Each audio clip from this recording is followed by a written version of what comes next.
السلام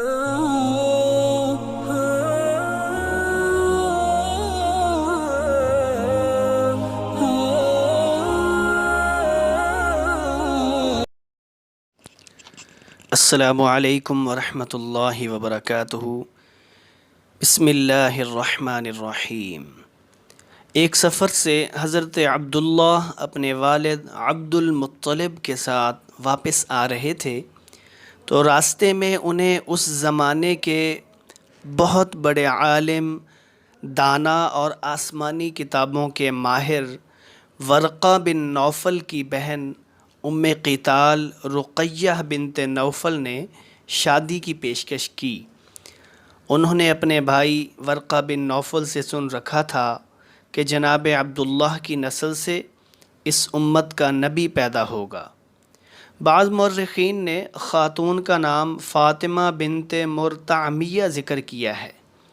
عبداللہ کہنے لگے، اس کے بارے میں میرے والد ہی فیصلہ کریں گے، میں ان کی رائے کے خلاف نہیں جا سکتا۔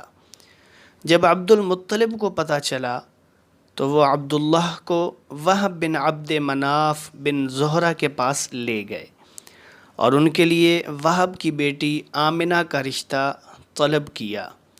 سیدہ آمنہ اس وقت قریش کی خواتین میں نسب اور مرتبے کے اعتبار سے سب سے اعلیٰ شخصیت تھیں۔ ان کے والد نے اس رشتے کو منظور کر لیا اور سیدہ آمنہ کی شادی جناب عبداللہ سے کر دی۔ یوں نبی کریم صلی اللہ علیہ وآلہ وسلم پورے قریش میں والد اور والدہ دونوں جانب سے انتہائی نجیب اور عالی نسب ہیں۔ امام سہیلی رحمۃ اللہ علیہ جناب عبداللہ کی آمنہ بنت ام وہب سے شادی کا واقعہ اس طرح بیان کرتے ہیں کہ عبد المطلب یمن آیا کرتے تھے اور یہاں ایک رئیس کے ہاں قیام کرتے تھے۔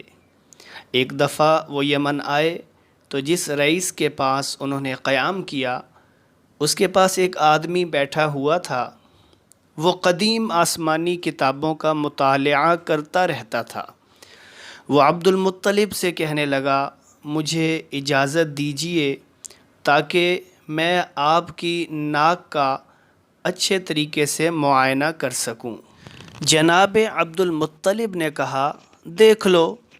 اس نے ان کی ناک دیکھنے کے بعد کہا، مجھے نبوت اور بادشاہت دونوں نظر آ رہی ہیں اور میں یہ نبوت اور بادشاہت دو منافوں میں دیکھتا ہوں، یعنی ایک عبد مناف بن قصی اور دوسرے شخص عبد مناف بن زہرہ ہیں۔ عبد المطلب جب یہ سن کر واپس مکہ پہنچے تو اپنے صاحبزادے عبداللہ کی شادی آمنہ بنت وہب سے کر دی۔ شادی کے بعد جب عبداللہ کی ورقہ بن نوفل کی بہن سے دوبارہ ملاقات ہوئی تو شادی کی بات چلی تو وہ کہنے لگیں، اب میں آپ سے شادی کے لیے تیار نہیں ہوں۔ پہلے میں اس وجہ سے آپ سے شادی کی آرزومند تھی کہ میں نے آپ کی آنکھوں کے درمیان ایک خاص طرح کا نور چمکتا ہوا دیکھا تھا جو اب نہیں نظر آ رہا، لہٰذا اب مجھے اس کی کوئی آرزو نہیں۔ ان کے علاوہ ایسی کئی عورتوں کا ذکر ملتا ہے جنہوں نے جناب عبداللہ کو شادی کی پیشکش کی تھی، مگر ان کی شادی آمنہ بنت وہب سے ہو جانے کے بعد وہ کہنے لگیں، اب نہیں، آپ کی پیشانی میں وہ نور نظر نہیں آ رہا جس کی وجہ سے ہم آپ سے شادی کی آرزو مند تھیں۔